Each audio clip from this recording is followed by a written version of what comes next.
አንድ ወዳጄ ግል ወሲብ ሰልችቶት እስከዛሬ በግል ወሲብ ያለ ቦታው ያፈሰስኩት ዘር የአንድ ወረዳ ህዝብ ያክላል ያለኝ ይገርመኛል። የሚያሳዝነው ወልደን ካሳደግናቸው ልጆች ዘርን ከማጸን ውጭና በግል ወሲብ በመናፈሳቸው የማናውቃቸው የበተናቸው ልጆች ይበልጣሉ።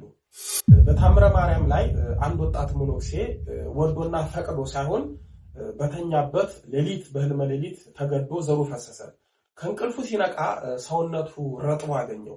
በዚህ ድርጊት የተበሳጨው ወጣቱ ሞኖክሴ እመቤታችንን ድንግልናዬን ላንቺ ተስዬ ነበር፣ ሰይጣን እንዴት እንደዚህ ፈተነኝ ብሎ እመቤታችን ላይ አምርሮ ቢያለቅስ እመቤታችን ተገልጻለት የፈተነውን ሰይጣን ገስጻለት ፈተናውንም ከርሱ አርቃለታለች።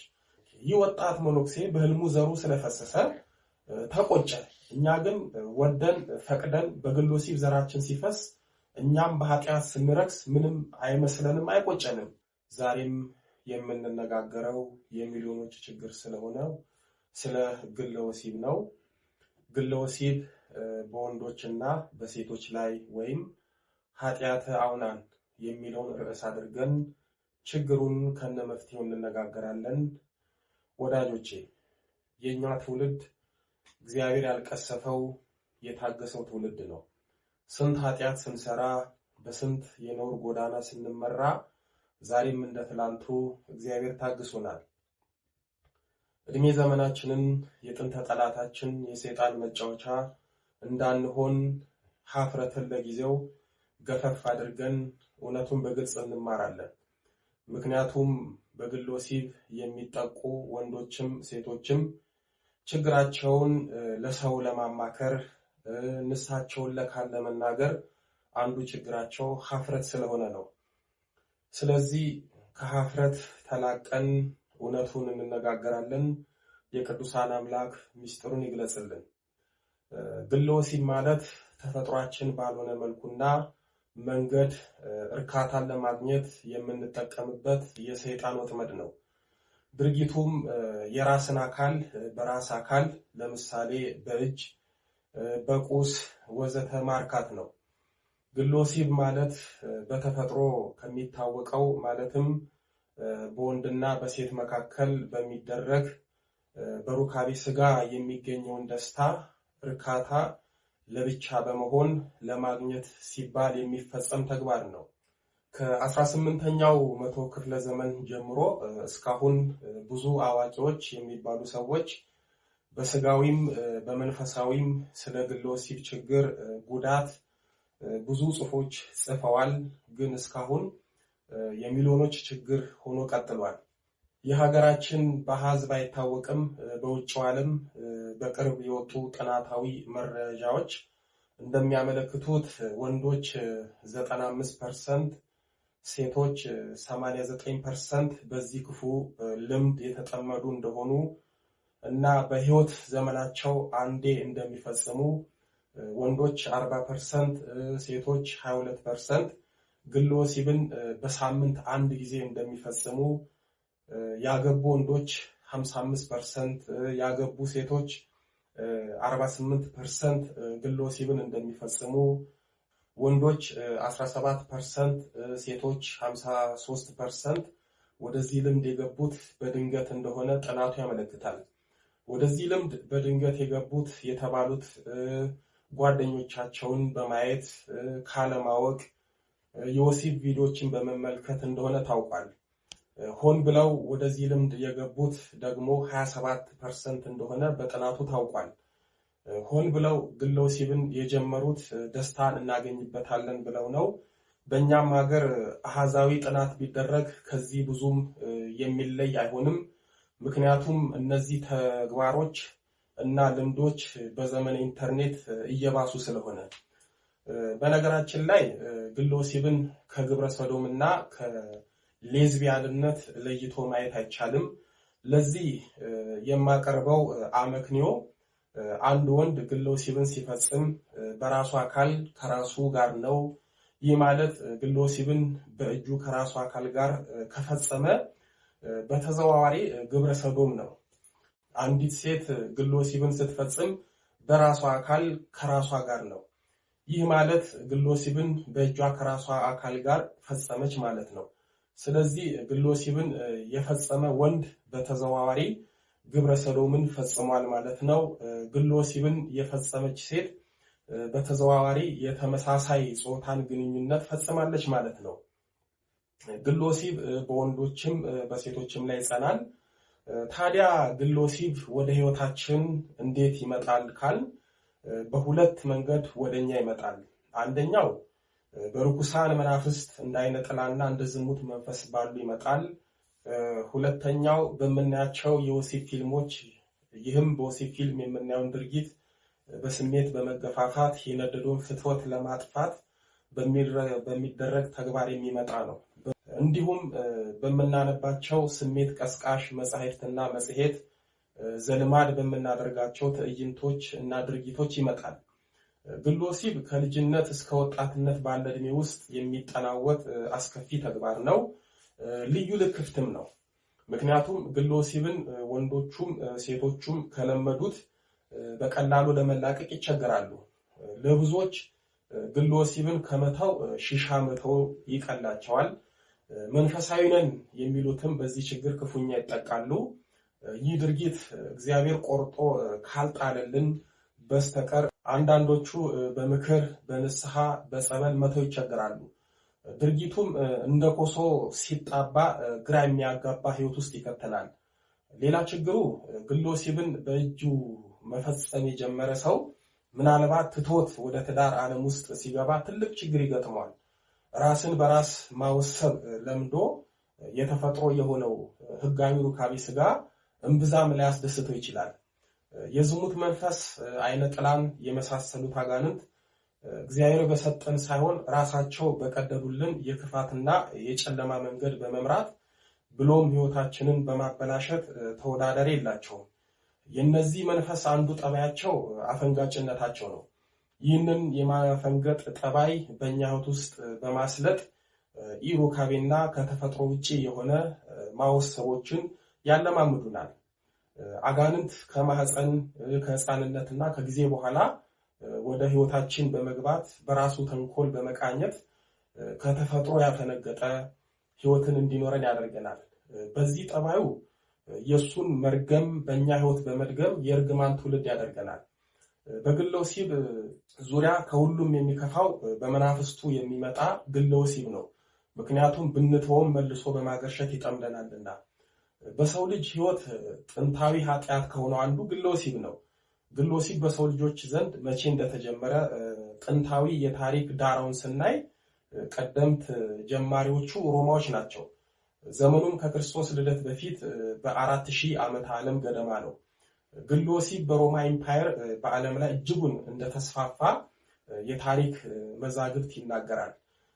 ከሮማ በመቀጠል ግብጾች ከክርስቶስ ልደት በፊት በ3000 ዓመተ ዓለም እንደጀመሩ ተመዝግቧል። ጥንታውያን ሮማዎችም ሆኑ ግብጾች ግለ ወሲብን ከማህበረሰባዊ እድገታቸው ጋር በማያያዝ ለፍትወት ማብረጃና ለወሊድ መቆጣጠሪያ ይጠቀሙበት ነበረ። ይህንን የኃጢአትና የነውር ታሪካቸውን ያወቀው ቅዱስ ጳውሎስ በሮም ለሚኖሩ ክርስቲያኖች እንዲማሩበት እንዲጠነቀቁበት በሮሜ መልእክቱ በምዕራፍ 1 ቁጥር 26 እስከ 27 ላይ ሴቶቻቸውም ለባህሪያቸው የሚገባውን ስራ ለባህሪያቸው በማይገባ ለወጡ፣ ወንዶቹ ደግሞ ለባህሪያቸው የሚገባውን ሴቶችን ትተው እርስ በርሳቸው በፍትወታቸው ተቃጠሉ በማለት ጽፎላቸዋል። ልብ ካል ቅዱስ ጳውሎስ ይህንን መልእክት የጻፈው ከጥንት ጀምሮ በሮም ግለ ወሲብና ግብረ ሰዶም ስለተስፋፋ ክርስቲያኖች ከዚህ ጸያፍ ድርጊት እንዲታቀቡ ለማሳሰብ እንደሆነ ግልጽ ነው። ጠላት ሰይጣን ገና የሰው ልጆች ተፈጥሮ በአግባቡ መብዛት ባልጀመሩበት ዘመን ነው ወደ ህይወታችን ያሰረጸው። በዚህ መልኩ ሰይጣን ያመጣውን ለሰዎች ያስለመደውን ግለ ወሲብ በዘመናችን በማስፋፋት ዛሬ ላይ አድርሶታል። ብዙዎችን አሰቃይቶበታል፣ እያሰቃየም ነው። ብዙ ወንዶችና ሴቶች በእጅ የሚፈጸም ግለ ወሲብን ከትዳር በፊት ይፈጽሙታል። ይህንን የሚያደርጉት በተግባር የሚፈጸመውን ሩካቤ ስጋን በመፍራት በራሳቸው ህይወት የግላቸውን ይፈጽማሉ። የግለ ወሲብ አንዱ ችግር ዘርን ያለ አግባብ ያለ ቦታ በማፍሰስ በኃጢአት ላይ ኃጢአትን መጨመርና ራስን ማርከስ ነው። ወዳጆቼ ስንት ለሀገርና ለወገን ለቤተክርስቲያን የሚጠቅሙ ዘሮች ያለ ቦታቸው ወድቀዋል።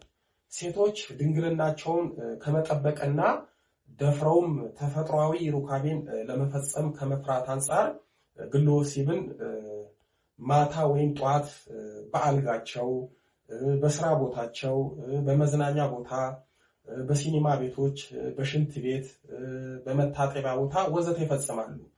ግን በእነዚህ ሁሉ ድርጊቶች የዝሙት መንፈስ ትልቅ የሱታፌ ሚና ይኖረዋል። በተለይ ሴቶች ዝሙትን አልፈጽምም ብለን የስጋ ንጽህናችንን ብንጠብቅም በግለ ወሲብ በመፈተን ንጽህናችንን እናጎድላለን። ለዚህም ነው ሴቶቻቸውም ለባህሪያቸው የሚገባውን ስራ ለባህሪያቸው በማይገባ ለወጡ የተባለው። ግለ ወሲብን ሴጣን ምናልባትም ኃጢአት እስከማይመስለን ድረስ እየመከረ በግለ ወሲብ ሱስ እያሰከረ ትውልዱን ይጫወትበታል። ይህንን ድርጊት የሚፈጽሙትን ጌታችን በቅዱስ ዮሐንስ ወንጌል በምዕራፍ 8 በቁጥር 44 ላይ እናንተ ከአባታችሁ ከዲያብሎስ ናችሁ፣ የአባታችሁን ምኞት ልታደርጉ ትወዳላችሁ በማለት በእጅጉን ይገስጸናል። ግለ ወሲብ መፈጸም ጌታችን እንዳለን የዲያብሎስ ልጅ መሆን ነው። ግለ ወሲብን መፈጸም የዲያብሎስን ምኞት መፈጸም ነው። የዝሙት መንፈስና ሰውን አይናፋር የሚያደርግ አይነ ጥላ ግለ ወሲብን ያስለምደናል። የዝሙት መንፈስና አይነ ጥላ እኛን በግለ ወሲብ በመጥመዱ በማስለመዱ ጥቅም ያገኛል። አንደኛ ተፈጥሯችን ባልሆነና በማይስማማ መልኩ እርካታን እያገኘን ግለ ወሲብን በማቆራኘት ከተፈጥሮ ሩካቤ ስጋ ማስወጣት ሲሆን፣ ሁለተኛው በግለ ወሲብ ምክንያት የኃጢአታችንን ሂሳብ ከፍ በማድረግ ከፈጣሪ ማጣላትና ማቆራረጥ ነው። ሴጣን በግለ ወሲብ እነዚህን ሰይጣናዊ ጥቅም ስለሚያገኝ ነው ግለ ወሲብን ለመተው ከባድ የሚሆንብን። በፊልም በምናያቸው በምናነባቸው መጽሐፍትና መጽሔቶች ዘልማድ በምናደርጋቸው ነገሮች የሚመጣው ግለ ወሲብ የብዙ ሰው ልማድ ሆኗል። አባቶችም ከልምድ ኃጢአት ራስን ጠብቅ የሚሉት የልምድ ኃጢአት ከኛ ጋር በመዋሃድ በጊዜ ሂደት ኃጢአት ላይ መስለን ስለሚችል ነው። ይህ ክፉ ሰይጣናዊ ልማድ በአሁኑ ሰዓት ያልታወቀበት ግን ብዙ ወጣቶች የሚሰቃዩበት ወረርሽኝ ይሆናል። ከኃጢአት ሁሉ ክፉ ኃጢአት አንድ ድርጊት ልማድ ሲሆን ነው። ልማድ ከሆነ ንስሐ፣ ምክር፣ ትምህርት በቀላሉ ላያላቅቁን ይችላሉ። ልማድ ከሆነ ደግሞ ድፍረት ይሆንና የድፍረት ኃጢአት ሆኖ ስንተገብረው ምንም ላይ መስለን ይችላል። ነቢዩ ዳዊት በመዝሙር 19 ቁጥር 13 ላይ የድፍረት ኃጢአት እንዳይገዛኝ ባሪያህን ጠብቅ፣ ያን ጊዜ ፍጹም ሆናለሁ፣ ከታላቅም ኃጢአት እነጻለሁ ብሎ እንደጸለየ እኛም ከድፍረት ኃጢአት እንድንጠበቅ መጸለይ ይገባናል። ግለ ወሲብን ከአፈጻጸሙ አንጻር በአራት ከፍለን እናያቸዋለን። አንደኛ የደናግል ግለ ወሲብ ነው። ይህም ድንግልናቸውን ላለማጣት ግን በፍትወት ትኩሳት የሚቃጠሉ ደናግል ሰዎችን የሚያጠቃ ነው። ይህን ወንዶችም ሆኑ ሴቶች ለድንግልናቸው እንጂ ለቅድስናቸው ካለመጠንቀቅ ይፈጽሙታል። ብዙ ጊዜ ድንግል ሴቶች ግለ ወሲብን ለብቻቸው አልጋቸው ውስጥ በመሆን በእጃቸው ሀፍረታቸውን የስሜት አካላቸውን በመነካካት ይፈጽሙታል። ወንዶቹ ደግሞ እጃቸውን በመጠቀም ግለ ወሲብን ይፈጽማሉ። በዚህ ድርጊት ቅድስናና ንጽህና ይጠፋል። አይነ ጥላና የዝሙት መንፈስ ይህንን ጠባይ ከልጅነታቸው ጊዜ ጀምሮ በማውረስ እስካሁን ሕይወታቸውን በማቃወስ የሚጫወትባቸው እጅግ ብዙ አሉ። የዚህ አንዱና ዋነኛ ችግር የተፈጥሮን ሩካቤ ሳያውቁ ግለ ወሲብን በማጣጣም ነገ በትዳር መሃል ባለው ሕገ ሩካቤ ጣም ይቸገራሉ። አጋንንቱም ይህንን አጋጣሚ በመጠቀም የተፈጥሮ ሩካቤ ጣምን ያጠፋባቸዋል። ሁለተኛ የወጣቶች ግለ ወሲብ ነው። ይህም ወጣቶች በወሲብ ፊልም፣ በመጠጥ፣ በሱስ፣ በሌሎች ነገሮች በመገፋፋት በአጉል ጓደኛ በመመራት የሚፈጽሙት ግለ ወሲብ ነው። ይህ አብዛኛውን ጊዜ አይነ ጥላ ሴቷን ከወንድ ወንዱን ከሴት አላስቀርብ እያለ የሚገረግርባቸው ወጣቶች የሚፈጽሙት ነው። ራሳቸውን ከተቃራኒ ጾታ በማራቅ ደስታን ለማግኘት አይነ ጥላቸው በግለ ወሲብ እንዲጠቁና ራሳቸውን እንዲደብቁ ያደርጋቸዋል። ሌሎችም የፍትወተ እሳት ድንገት ሲያቃጥላቸው ለማብረድ እርካታን ለማግኘት የሚያውቁትን ሰው በህሊና በማሰብ በምስል በመከሰት ይፈጽማሉ። ሶስተኛ የባለትዳሮችና የእጮኛሞች ግለ ወሲብ ነው። ባልና ሚስት እጮኛሞች በስራ ምክንያት ሲራራቁ፣ ሲጣሉ፣ ሲኳረፉ፣ ሲለያዩ የሚፈጽሙት ነው። ይህ ደግሞ አጋንንቱ የጸብ ወይም የጥል ጊዜያቸውን ለማስረዘምና ሩካቤያቸውን ለማሰልቸት ይጠቀምበታል።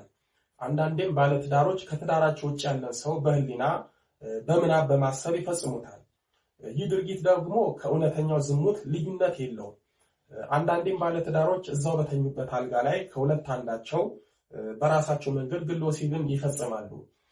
አራተኛ ሰዎች ሰይጣንን ያስለመዱት ግን ሰይጣን መልሶ የሚጫወትባቸው ግለ ወሲብ ነው። ይህም ሰይጣንና የኛ አባቶች የማያውቁት በዘመን አመጣሽ ቴክኖሎጂ የሚፈጸም ግለ ወሲብ ነው። አንደኛው በስካይፒ ወይም በቪዲዮ እየተያዩ የሚፈጸም ግለ ወሲብ ነው። ይህም ከእውነተኛው ሩካቤ ብዙም የማይለይ ነው። እውነት የሚያስመስለው ሁለቱም እየተያዩ ስለሚፈጽሙ ደስታውና እርካታው የገሃዱን ዓለም ሩካቤ ስጋን ነው የሚመስለው። ሁለተኛውም ሰይጣን የማያውቀው ግን እኛ ያስለመድነው ፎን ሴክስ እና ቻት ሴክስ ነው። ፎን ሴክስ እና ቻት ሴክስ ማለት ከምናውቃቸውና ከማናውቃቸው ሰዎች ጋራ በድምጽና በመልእክት የሚፈጸም ነው። ሶስተኛ ዲልዶ በሚባሉት በወንድ ብልት አምሳል በሚሰሩ ሰው ሰራሽ ፕላስቲኮችና በሴት ሀፍረት አምሳል በሚሰሩ ሰው ሰራሽ አሻንጉሊቶችና ማሽኖች የሚፈጸም ግለ ወሲብ ነው። ዲልዶን ፈረንጆቹ አዘውትረው ቢጠቀሙበትም በእኛ ሀገር የተለመደ ላይመስለን ይችላል። ግን በአንዳንድ ዩኒቨርሲቲዎች ተማሪዎች ለእረፍት ወደ ቤታቸው በሚሄዱበት ጊዜ በዶርማቸው ውስጥ ዲልዶ ተገኝቷል። ይህ ዲልዶ በሀገራችን እየተለመደ የመጣ መሆኑን ያሳየናል። ፎን ሴክስ፣ ቻት ሴክስ እና በስካይፒ በዲልዶ እና በአሻንጉሊቶች የሚፈጸም ግለ ወሲብ እኛ ሰይጣንን ያስለመድነው ያስተማርነው እንጂ እሱ እኛን ያስለመደን ያስተማረን አይደለም። መቼም እኛ ሰይጣንን ያስለመድነው እንጂ እሱ እኛን ያስለመደን አይደለም ስል ግር መሰኘታችሁ አይቀርም። አብዛኞቻችሁ የምታውቁት በቤተክርስቲያናችን የሚነገር የአንዲት መነኩሴ እናት ታሪክ አለ። ይህም አንዲት በጾም በጸሎት ተወስና በገዳም የምትኖር አንዲት እናት በአብይ ጾም እንቁላል አማራት። በስጋ ፈተና የመጣ የእንቁላል አምሮት እጅጉን ስለፈተናቸው በልተው ለመገላገል ፈለጉ። ነገሩ በአብይ ጾም ሆነባቸውና እንዴትና የት ጠብሰው መብላት እንዳለባቸው ሲያስቡ በቀላሉ በገዳሙ መነኮሳት እንደሚታወቅባቸው ተረዱ። ምክንያቱም እንቁላል ሲጠበስ ሽታው ከርቀት እንደሚጣራ ስለሚያውቁ። ታዲያ አንድ ዘዴ ዘየዱ። ዘዴውም ዳዊት በሚደግሙበት ጧፍ እንቁላሉ ሳይፈረከስ ባለበት መጥበስ። እንዳሰቡትም በአንድ እጃቸው እንቁላሉን በአንድ እጃቸው ዳዊት የሚጸልዩበትን ጧፍ ከስር ይዘው እንቁላሉን እያዟዟሩት ጠበሱት። ጠብሰው ካበቁ በኋላ አምሮታቸውን ሊወጡ እንቁላሉን ሊውጡ ሲሉ አንድ እናት በድንገት መጡባቸው። የመጡትም እናት ባዩት ነገር ተደናግጠው ምነውማ ሆይ እንቁላል በአብይ ጾም ሲሏቸው አይ ልጄ ወድጄ መሰለሽ ሰይጣን አሳስቶኝ ነው አሉ። የዚህን ጊዜ ያለ ስራው የተወቀሰው ሰይጣን ድንገት ከተፍ ብሎ እማ ሆይ እንቁላል እንደዚህ በጧፍ እንደሚጠበስ እኔም ዛሬ ገና ከማሆን ያዩት ብሎ ተሰወራቸው።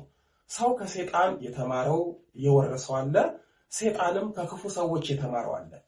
አይነ ጠላና የዝሙት መንፈስ ውስጣችን ካለ ይህ ክፉ ድርጊት እንደ ኮሶ በመጣባት ለጸያፍ ሕይወት ይዳርገናል። የዚህ ድርጊት መጨረሻው ደናግሎች ድንግልናቸውን፣ ቅድስናቸውን፣ ንጽህናቸውን ያጎድፍባቸዋል። ወጣቶችና ባለትዳሮች ደግሞ ከተፈጥሮ ሩካቤ በማፈንገጥ የሞራል ውድቀት ውስጥ ይከታቸዋል። ወንዶች በተለይም ሴቶች በግለ ወሲብ ድንግልና ይጠፋልን? ግለ ወሲብ ፈጽሜ በተክሊል ማግባት እችላለሁን? የሚሉትን የፍርሃትና የጭንቀት ጥያቄ ኃጢአታችን የወለደው ነው። አንድ ሴት በእጇ ግለ ወሲብን ፈጽማ ድንግልናዋን አጥታ ድንግል ነኝ ማለት ትችላለችን? ድንግልና ለመጥፋት በእውነት የግድ በወንድ ገላ መሆን አለበት? ወዳጆቼ በግለ ወሲብ ምክንያት በተለይም በወንዶች ላይ ዘርን ያለ ቦታው ማፍሰስ ያስከትላል። ይህ ደግሞ ትልቅ ኃጢአት ነው። ለዛውም ኃጢአት አውናል። ምናልባት ብዙዎች እርግዝናን ከመከላከል ጋር በማያያዝ የሚፈጽሙት ተግባር ነው። ነገር ግን ተግባረ አውናን በመሆኑ ያስቀጣል። ምክንያቱም የከበረውን የወንድ ዘር ያለ ቦታ ማፍሰስ ተገቢ ስላልሆነ። ዘርን በግል ወሲብ ማፍሰስ በወገባችን ያለ ልጅ በሜዳ ላይ እንደመጣል ነው። ሆን ተብሎ ዘርን ማፍሰስ ትልቅ ኃጢአት ነው። በግል ወሲብ ጊዜ ዘርን ማፍሰስ የእርካታ ምልክት ቢሆንም በእኛ ደስታ ውስጥ ማለትም በሚፈሰው ዘር ውስጥ ያሉት ልጆች ናቸው። የሚያሳዝነው ወልደን ካሳደግናቸው ልጆች ዘርን ከማፀን ውጭና በግል ወሲብ በምናፈሳቸው የማናውቃቸው የበተናቸው ልጆች ይበልጣሉ። በታምረ ማርያም ላይ አንድ ወጣት መነኩሴ ወርዶና ፈቅዶ ሳይሆን በተኛበት ሌሊት በህልመ ሌሊት ተገዶ ዘሩ ፈሰሰ። ከእንቅልፉ ሲነቃ ሰውነቱ ረጥቦ አገኘው። በዚህ ድርጊት የተበሳጨው ወጣቱ መነኩሴ እመቤታችንን ድንግልናዬን ላንቺ ተስዬ ነበረ፣ ሰይጣን እንዴት እንደዚህ ፈተነኝ ብሎ እመቤታችን ላይ አምርሮ ቢያለቅስ እመቤታችን ተገልጻለት የፈተነውን ሰይጣን ገስጻለት ፈተናውንም ከርሱ አርቃለታለች። ይህ ወጣት መነኩሴ በህልሙ ዘሩ ስለፈሰሰ ተቆጨ። እኛ ግን ወደን ፈቅደን በግል ወሲብ ዘራችን ሲፈስ እኛም በኃጢአት ስንረክስ ምንም አይመስለንም፣ አይቆጨንም። አንድ ወዳጄ ግል ወሲብ ሰልችቶት እስከዛሬ በግል ወሲብ ያለ ቦታው ያፈሰስኩት ዘር የአንድ ወረዳ ህዝብ ያክላል ያለኝ ይገርመኛል። የሰው ልጅ ዘር በእግዚአብሔር ዘንድ ክቡር ነው። እግዚአብሔር ልጆችን በማፀን ለመፍጠር የሚጠቀምበት አንዱ የሰው ልጅ ዘር ነው። ይህ የእግዚአብሔር መለኮታዊ ጥበብ የሚገለጥበት የሰው ዘር ያለ ቦታው ማፍሰስ ተገቢ አይደለም። አባቶቻችን ይህንን ድርጊት ኃጢአተ አውናን በማለት ይገልጹታል። በኦሪት ዘፍጥረት ምዕራፍ 38 ቁጥር 6 እስከ 10 ላይ የተጻፈው ታሪክ የኛም ነው። ታሪኩ እንዲህ ነው። የይሁዳ ልጅ ኤር ትዕማር የምትባል ልጅ አግብቶ ይኖር ነበረ። የይሁዳ ልጅ ኤር ግን በእግዚአብሔር ዘንድ እጅግ ክፉ ነበረ። እግዚአብሔርም ኤርን ቀሰፈው፣ ሞተም። ይሁዳም የኤርን ወንድም ልጁ አውናንን ወደ ወንድም ሚስት ግባ አግባትም፣ ለወንድም ዘር አቆምለት አለው። አውናንም እንደ ወንድሙ ኤር ክፉ ነበርና ለወንድሙ ዘር እንዳይተካለት ከትዕማር ጋር ሩካቤ ሥጋ ሲፈጽም ዘሩን ከማፀን ውጭ በምድር ላይ ያፈሰው ነበር። በማህፀን ጽንስን የሚጠቀልለው እግዚአብሔር የአውናንን ተንኮልና ክፉ ድርጊት ተመለከተ። በጸያፍ ድርጊቱ እግዚአብሔር አውናንን ቀስፈው እንደ ወንድሙ ኤር ሞተ። እግዚአብሔር በአዲስ ኪዳን ንስሐ ባይሰጠን በልጁ በኢየሱስ ክርስቶስ ባይታረቀን ኖሮ ዘርን ከማፀን ውጭ እያፈሰስን ዘርን ያለ ቦታው ስናውለው ስንጥለው እንደ አውናን በተቀሰፍን ነበር። ምሕረቱና ቸርነቱ ይዞን ይኸው ከነበደላችን ከነ ኃጢአታችን አለን።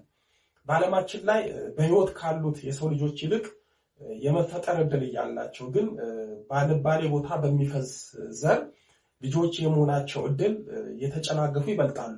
ስለዚህ ስንት ጳጳሳት፣ ሀገር መሪዎች፣ ለወገንና ለሀገር የሚጠቅሙ ሰዎች የሚሆኑትን ዘር ያለ ቦታው በማፍሰስ ምክንያት እያጠፋን ስለሆነ ከዚህ ድርጊት ልንታቀብ ይገባናል። ለዚህም ነው ቅድም እኛን ያልተቀሰፈው እግዚአብሔር የታገሰው ትውልድ ያልኩት። ምክንያቱም አውናን ተፈጥሯዊ ሩካቤ ሥጋን እየፈጸመ ግን በተንኮሉ ዘሩን ከማፀን ውጭ ያፈስ ስለነበር ነው እግዚአብሔር የቀሰፈውና የሞተው። እኛ ግን ተፈጥሯችን ባልሆነና ለባህሪያችን የማይስማማውን ግለ ወሲብን በእጃችን እየፈጸምን አለመቀሰፋችን እግዚአብሔር የንስሐ ዕድል እየሰጠንና ለንስሐ እያጨን መሆኑን ያስረዳል። እንደ አውናን ሊቀስፈን ሊገለን ሳይሆን በንስሐ ሕይወት ሊሰጠን ፈልጎ ነው። ለዚህም ነው እግዚአብሔር በነቢዩ ሕዝቅኤል አንደበት በትንቢተ ሕዝቅኤል ምዕራፍ 33 ቁጥር 11 ላይ ኃጢአተኛው ከመንገዱ ተመልሶ በሕይወት ይኖር ዘንድ እንጂ ኃጢአተኛ ይሞት ዘንድ አልፈቅድም ያለን። ስለዚህ ተግባረ አውናንን እየፈጸምን የታገሰንን ያልተጣላንን እግዚአብሔር ጸብ አንግጠመው። ታግሶን እንጂ ስራችንን እንደ አውናን ካየ ለኛ ሕይወት ሳይሆን ሞት ነበር የሚገባል። ይህንን አበክረን ልናውቅ ይገባል። እግዚአብሔር የሚታገሰን የንስሐ ዕድል ሊሰጠን ነው። እግዚአብሔር የሚታገሰን እንድንሞት ሳይሆን እንድንኖር በሕይወት ስለሚፈልግ ነው። እግዚአብሔር የታገሰን ለኛ ሲል ያፈሰሰው ደግሞ ሸፍኖን ነው። እግዚአብሔር የታገሰን የእመቤታችን ጸሎትና ምልጃ ጠብቆን ነው። እግዚአብሔር የሚታገሰን ከዛሬ ነገ ተግባራቸውን ይተዋሉ ብሎን ነው። እግዚአብሔር የታገሰን ሳያየን ቀርቶ ሳይሆን የመዳን እድል ሊሰጠን ሽቶ ነው። እግዚአብሔር የታገሰን ለሲኦል ሞት ሳይሆን ለዘላለማዊ መንግስት ስላሰበን ነው። መርሳት የሌለብን እኛን ከታገሰበት ትዕግስቱ ጀርባ እንደ አውናን አይነት ጸሎትና ምልጃ የማይመልሰው የሞት ቅጣት እንዳለ ነው። እግዚአብሔር በዚህ ጸያፍ ተግባር አውናንን በሞት የቀጣው ይህ ተግባር እስከ ሞት እንደሚያስቀጣን ሊያሳውቀን ሊያስተምረን ፈልጎ ነው። ይህ ባይሆንማ እንደዚህ አይነት ጸያፍና እርኩስ ተግባር በመጽሐፍ ቅዱስ ላይ ባልተጻፈም ነበር። ወዳጆቼ ስለ ግለ ወሲብ በመንፈሳዊ እይታ ይህንን ካልኩኝ ግለ ወሲብን ሳይንሱ በጥናት በስጋችን ላይ የሚያመጣውን የጎንዮሽ ጉዳቶቹን ደርሶበታል። እውነታውን አረጋግጫለሁ፣ ጉዳቱን አውቄያለሁ ያለውን ብንመለከት ግለ ወሲብ አሉታዊ ተጽዕኖች አሉት። እነሱም አንደኛ አንድ ሰው ግለ ወሲብ ሲፈጽም የተፈጥሮ የዘር ፍሬው ይቀንሳል። ይህ ማለት ዘር የመተካት ወይም የመውለድ ዕድሉን በከፍተኛ ሁኔታ በራሱ ይቀንሳል። በዚህም ለመካንነት ይዳርገናል። አንዳንዶች ዛሬ ላይ በትዳራችን ልጅ መውለድ ያቃተን እግዚአብሔር ልጅ ከልክሎን ሳይሆን ጉዳቱን ሳናውቀው ለዓመታት ግለ ወሲብን ስንፈጽም በመጣብን ጠንቅም ሊሆን ይችላል። ሁለተኛ በተለያዩ መንገዶች ራስን ለማርካት በሚሞክርበት ጊዜ ብልት ላይ ጉዳት ይደርሳል። በዚህም ብልት ላይ ያሉ ስሜት ቀስቃሽ ነርቮችን ተፈጥሯዊ ባልሆነ ፍትጊያ ልንገድላቸው፣ ልናጣቸውና ከጥቅም ውጭ ልናደርጋቸው እንችላለን። በዚህም የብልት መኮማተር ይገጥመናል። ይህ ደግሞ ወደፊት ሩካቤ ስጋ የመፈጸም አቅማችንን ያሳጣናል ወይም ስንፈተ ሩካቤ ለምንለው ችግር ይዳርገናል። ለምሳሌ ግለ ወሲብን የሚያዘወትር አንድ ወጣት የቴስቶስትሮይን መጠኑ ይቀንሳል። የቴስቶስትሮይን መጠን ቀነሰ ማለት የሩካቤ ስጋ ፍላጎት በከፍተኛ ሁኔታ ይቀንሳል። ከዚሁ ጋር ተያይዞ ግለ ወሲብን ብቻ መፈጸምን የሚያውቀው አእምሯችንና ብልታችን ወደ ፊት ሴት ከወንድ ጋራ ወንድ ከሴት ጋራ ሩካቤ ስጋ ለመፈጸም ይቸገራሉ። ምክንያቱም ሰውነታችን የሚያውቀውና የለመደው ግለ ወሲብን ስለሆነ። ሶስተኛ በማህበረሰቡ ዘንድ መገለልን መድሎ ያመጣብናል። አራተኛ ከፍተኛ ለሆነ አካላዊና ስነልቦናዊ ቀውስ ያጋልጠናል። ለምሳሌ አንድ ወጣት የአንድ ሴት ውበት ቁመና እያሰበ ግለ ወሲብ የሚፈጽም ከሆነ ትክክለኛውን ሩካቤ ስጋ የመፈጸም አቅም አይኖረውም። ምክንያቱም ትክክለኛውን የተፈጥሮ ስሜት በግለ ወሲብ ስላራቀው። አምስተኛ ለወገብ ህመም ይዳርገናል። ስድስተኛ ለመገጣጠሚያ በሽታ ይዳርገናል። ብዙ ጊዜ ግለ ወሲብን የሚፈጽሙ ሰዎች እጃቸው፣ እግራቸው፣ ወገባቸው የመንቋቋት ስሜት ይታይባቸዋል። ይህ የሚሆነው በግለ ወሲብ ጊዜ ከሰውነታቸው ዘራቸውና ዘራቸውን የሚሸከመው ቀለብ አልባ ፈሳሽ ስለሚወጣ ነው። ሰባተኛ ከትዳር አጋር ጋር ወይም ከተቃራኒ ጾታ ጋር ሩካቤ ስጋ በተለመደው መንገድ ለመፈጸም እንድንቸገር ያደርገናል። ስምንተኛ ለአይን እይታ ችግር እንዳረጋለን። አይነ ስውር ልንሆንም እንችላለን። ዘጠነኛ ለሽንት ቧንቧ ኢንፌክሽን ያጋልጠናል። አስረኛ ላላሰብነው ለኩላሊት በሽታ እንጋለጣለን። እንዲሁም ሽንት መቆጣጠር አለመቻልን በጊዜ ሂደት ያመጣብናል። 11ኛ ለአእምሮ ችግር ማለትም ንቃተ ህሊና ማጣት፣ ለመርሳት፣ ለድብርት፣ ለአእምሮ ዘገምተኝነት፣ ለመፍዘዝ፣ ለመደንዘዝ እንጋለጣለን። 12ኛ ለአካላዊ ጉዳት ይዳርገናል። ግለ ወሲብ መፈጸምን ስናዘወትር ከሰውነታችን ፈሳሽ ይወጣል። ወዛችን፣ ጉልበታችን ይሟጠጣል። ወዛም ሳይሆን አመዳም እንሆናለን። በዚህም ከግለ ወሲብ በኋላ ሰውነታችን ይዝላል፣ ለአቅም ማነስና ለድካም ያጋልጠናል። 12ኛ በሽታ የመቋቋም አቅማችን ይቀንሳል። በግለ ወሲብ ከሰውነታችን በተደጋጋሚ በፕሮቲን የበለጸገው ዘራችንን ስናወጣ ለበሽታ እንጋለጣለን። ለምሳሌ ለካንሰር በሽታ እንጋለጣለን። እንዲሁም ላላወቅናቸው ለጤና ቀውሶች ለምሳሌ ለብጉር፣ ለአባለዘር በሽታ ወዘተ ተላልፈን እንሰጣለን። የእግዚአብሔር ልጆች ይህ ሁሉ ችግርና በሽታ የሚመጣብን እንደ ቀልድ ልምድ ባደረግነው በግለ ወሲብ ምክንያት ነው። ስለዚህ ግለ ወሲብ ኃጢአት ሆኖ በእግዚአብሔር ፊት የሚያስቀጣን ሲሆን በስጋ ደግሞ ቅድም ለዘረዘርኳቸው ችግሮችና ለጤና መቃወሶች ይዳርገናል። የእግዚአብሔር ልጆች ከዚህ ከግለ ወሲብ ከተግባረ አውናን እንዴት እንላቀቅ የሚለውን እናያለን። በመጀመሪያ በዚህ ችግር ውስጥ ያለን ማናችንም ከዚህ ችግር ውስጥ መውጣት እንደሚቻል ማወቅ አለብን። በአውሮፓ የሚኖር ለ25 ዓመታት ግለ ወሲብ ሲፈጽም የነበረ ሰው ዛሬ ከግለ ወሲብ ተላቆ በንስሐ ተጠብቆ ይኖራል። ይህ ወጣት ለ25 ዓመታት ግለ ወሲብን ዕለት ዕለት እየፈጸመ ህይወቱ የጨለመ ነበረ። ይህ ብቻ አይደለም፣ ለስጋዊም ለመንፈሳዊም ህይወት መቃወስ ተዳርጎ ነበረ። ታዲያ ይህ ወጣት ለዓመታት ሲፈጽመው ከነበረው ግለ ወሲብ እግዚአብሔር ረድቶት የሱን ቆራጥነትና ትጋት ተጨምሮበት ከግለ ወሲብ ተላቋል። እንዲሁም ለ12 ዓመታት ከልጅነቷ ጀምራ ግለ ወሲብን እየፈጸመች የኖረች ወጣት ከዚህ ችግር ተላቃለች። እኛም ከዚህ ችግር የመላቀቅ ቁርጥ ልቦናና ፍላጎት ካለን መፍትሄውን እናገኛለን። ሌላው ከዚህ ጸያፍና አጋንንታዊ ተግባር ለመላቀቅ ድርጊቱን የሚጸየፍ ህሊናና ለንስሐ የጀገነ ልቦና ያስፈልገናል። እንዲሁም ንስሐ፣ ጾም፣ ጸሎት በተለይም ስግደት ያስፈልገናል። ውዳሴ ማርያም፣ ጸሎተ ባርቶስ፣ አርጋኖን፣ ሰኔ ጎልጎታ በርትተን በመጸለይ እመቤታችን ከዚህ ችግር እንድታላቅቀን መማፀን ይገባናል። እንዲሁም ሰይፈ ሥላሴን፣ ሰይፈ መለኮትን ወዘተ በመጸለይ በዚህ ጸያፍ ተግባር የጠመደንን አጋንንት ከህይወታችን ማራቅ፣ በተለይ በፍትወት የሚፈታተነንን ስጋችንን አጋንንቱን በስግደት ልንቀጠቅጠውና ከኛ ልናርቀው ይገባል። በተረፈ መምህራንና አባቶች ካህናትን በማማከር እግዚአብሔርን በመማፀን ከዚህ ሰይጣናዊ ተግባር ለመላቀቅ መሞከር ሳይሆን መተግበር አለብን። እባካችሁ በልጅነታችን የገባው አይነ ጥላና የዝሙት መንፈስ በግለ ወሲብ እንዳይጫወትብን፣ ነጋችንን እንዳያበላሽብን ከወደድን በሞቱ ህይወቱን ከሰጠን ከአምላካችን ከጌታችን ከኢየሱስ ክርስቶስ ጋር እንዳያቆራርጠን አጋንንቱን ልንነቃበት ይገባል። እስከዛሬ እየተጫወተብን ይበቃል። ይህ ካልሆነ ግን የዕድሜ ልክ ሱስ፣ በሽታ፣ ጎጂ ልማድ ሆኖ ይቀራል። በስጋ ይጎዳናል፣ በነፍስ ለዘላለም ያስቀጣናል።